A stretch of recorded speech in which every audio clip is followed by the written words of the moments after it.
Regarding this next major rise that is developing behind the scenes, practically everyone is mistaken. I've spent the entire week searching through X for anything even vaguely related to the topics we've been discussing for the past few weeks, but I haven't seen anyone truly tackle this yet. So aside from a few, I will include that post in this video because once more, it essentially summarizes what we have been thinking about in relation to the jobs report, the Fed's upcoming actions in less than 7 days, and finally, what will happen with cryptocurrency. Many people believe that the market has peaked, that we are finished, or that this cycle is only going to last another month or two. In my opinion, practically everyone is mistaken about what is going to occur, and it will happen very soon. Now, we are pumping up if we consider the market daily. Many excellent projects are up greatly nowadays, even at the very beginning, don't you think? Avalanche has a 12.9% increase. MNT has increased by 12.5%. We have 4.2% XLM. Even though it's not much, it's still a pleasant gain. Today, we've seen gains of up to 4.1% in all categories. Again, it was a fantastic day all around. Additionally, the past week has been quite important. In the past week, there have been an absurd number of fantastic projects. Guys, it's been over 1,000% in the past week. It's pumping up, but I don't know anything about Mix or why it's pumping. Seeing this is kind of crazy. Additionally, we can observe that there are currently some extremely significant gains every month. Although the majority of these are exchange tokens, there is still a lot of red, indicating that there is still a lot of price action to be seen. To reiterate, however, all three of them are now green if we look at Bitcoin, Ethereum, or just XRP daily. Ethereum is still a little red on the weekly, but XRP is poised to return to $3 or higher. As I previously stated, I believe that XRP is a little bit more unique since, once more, many people are still incredibly misinformed about what might occur with XRP this cycle. Oh, it's going to top out at like $5, possibly even $7. That was what everyone is thinking. I continue to believe that XRP has a wild card that may easily cause it to soar 5 times from its current position. You're referring to a $15 XRP, right? Since this is the first time that XRP has been fully released since 2017, I believe that we can go quite crazy with it. Additionally, it's one of the biggest cycles for institutional-grade adoption of cryptocurrency, with Wall Street and the government now both interested in it. Right now, cryptocurrency is going through a really unique period. Stocks are now added to this. The stock market was extremely bullish today. As you can see, we reached a high of $65.56, but ended the day at about $65.32. We are moving toward the primary goal of $69.60, which I have stated we will most likely reach by the end of this year. It's dead set. We've been keeping track of this figure for a while now, so I'm actually going to move this over a little bit. And I stated that the S&P should be far over $7,000 by the end of this year, or at the very least at that level. I'm still keeping a careful eye on this. I haven't received it yet. And once more, stocks are telling us to be really optimistic about riskier assets at a time when the US dollar index, this thing has been extremely bearish. We'll return to the dollar. The past few weeks have been quite dull, and we want to see precisely this. At this point, I do think the dollar is starting to rise again. The dollar has, in my opinion, been significantly oversold for a while. Many may say, well, Nick, don't you think that the dollar is just going to continue to drop and it's going to die out? I know that seems insane, but I don't think so. Correct. We go back as far as 2021.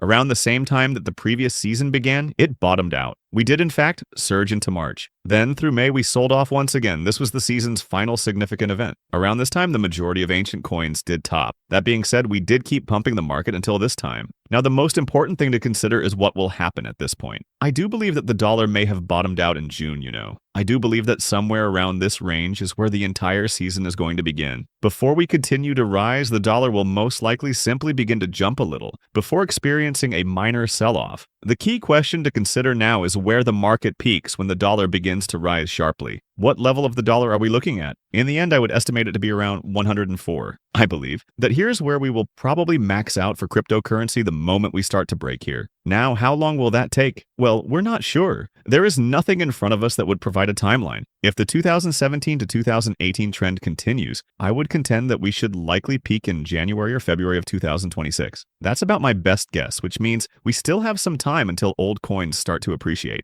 At the moment, it appears that the cryptocurrency market is poised for a major breakout. This $3.93 trillion level must be cleared. After we get past that, we'll aim for those highs from the end of August, which is approximately $4.01 trillion, and the middle of August, which is approximately $4.2 trillion.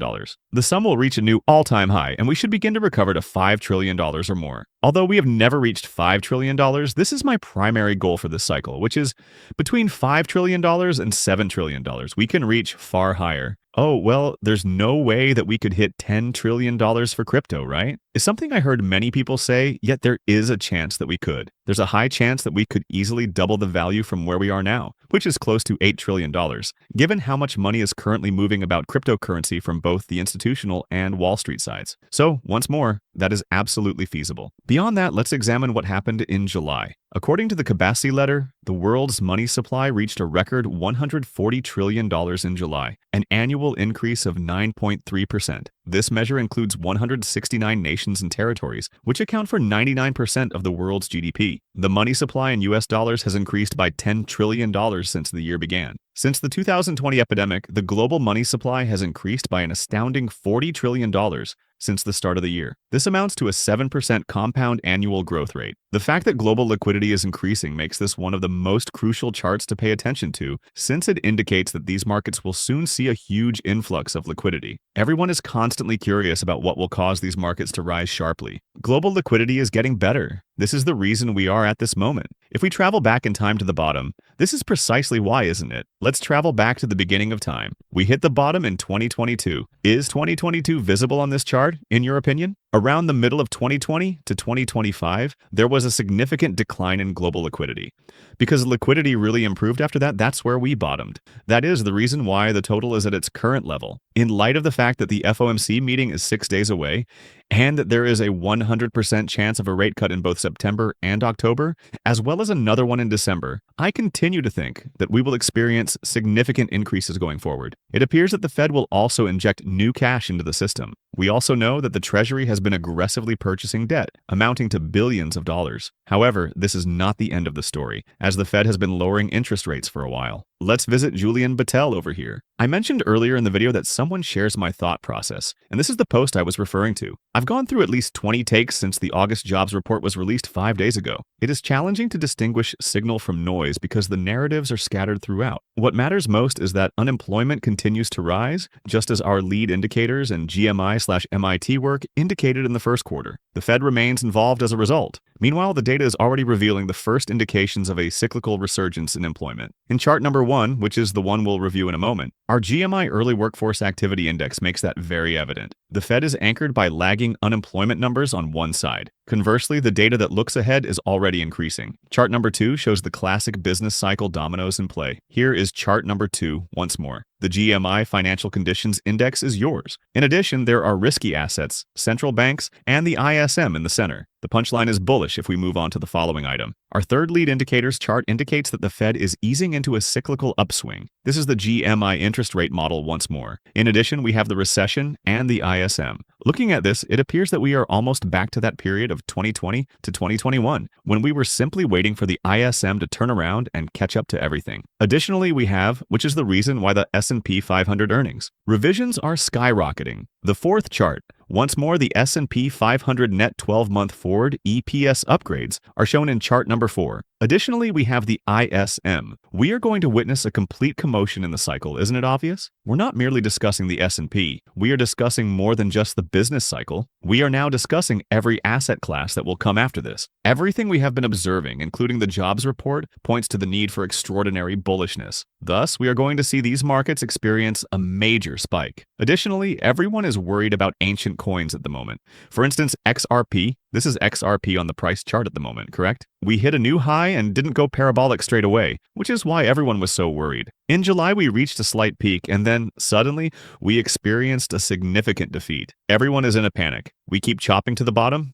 We are currently on the verge of breaking over the $3.08 zone once more as we chop back to the upside. This is the point at which we lose our minds, isn't it? I simply want everyone to know that this is where things become insane. Since the next level we will retest at is $3.32, we go crazy the moment we start to pop here. Yes, we may sell off a small portion. After that, we aim for these highs, but we might chop. After we hit $4 or more, everything suddenly falls into place for the entire season to take off. Behind the scenes, the entire season is now being built. It's acceptable whether you choose to acknowledge it or not. You are not required to. We only need to look at the previous coin season index to realize that everything is brewing well for the season. Right now, we're at 63 out of 100. From the 7th until now, there has been a significant surge in this. So this thing went from, 50 to 64 in the previous 3 days. Additionally, Bitcoin's dominance is waning. Every week it still appears really weak. On this chart, it appears that this pattern will continue to print. Additionally, Ethereum's dominance is currently being sold off. Additionally, the RSI has been cooked when looking at this. By the way, this is the first time we've been in RSI on the weekly since we started back in May 2021. This is absurd. Additionally, this indicates that Ethereum's dominance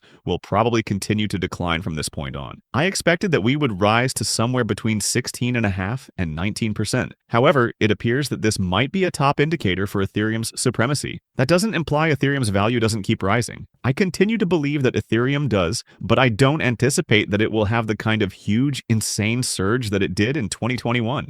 Therefore, I don't anticipate Ethereum dominating by 20% or more. In fact, we may not be officially at the top of this domination list. Before we begin to fry a little bit back up into this red zone, we may see another small sell-off. Personally, I would like to see that. Once more, the situation is dubious because, as you can see, every coin is in excellent condition. Keep in mind that we have been concentrating on this chart for a while, and if we are examining the dominance of others. In reality, this is displaying every coin while also informing us. Additionally, its domination extends beyond the top 10. This is that classic sign of coin season. And if we take a glance at this, we are beginning to push higher on others' domination, which is why the dominance of Ethereum and Bitcoin is declining. Additionally, for the first time since November of last year, we recently had a significant crossover of the moving average. This indicates that altcoins may soon awaken in a much more significant fashion, which is also why at the moment, if we exit this chart and simply look at the last 30 days gainers and losers, we will reach the top 500. If we take a brief look at some of these increases,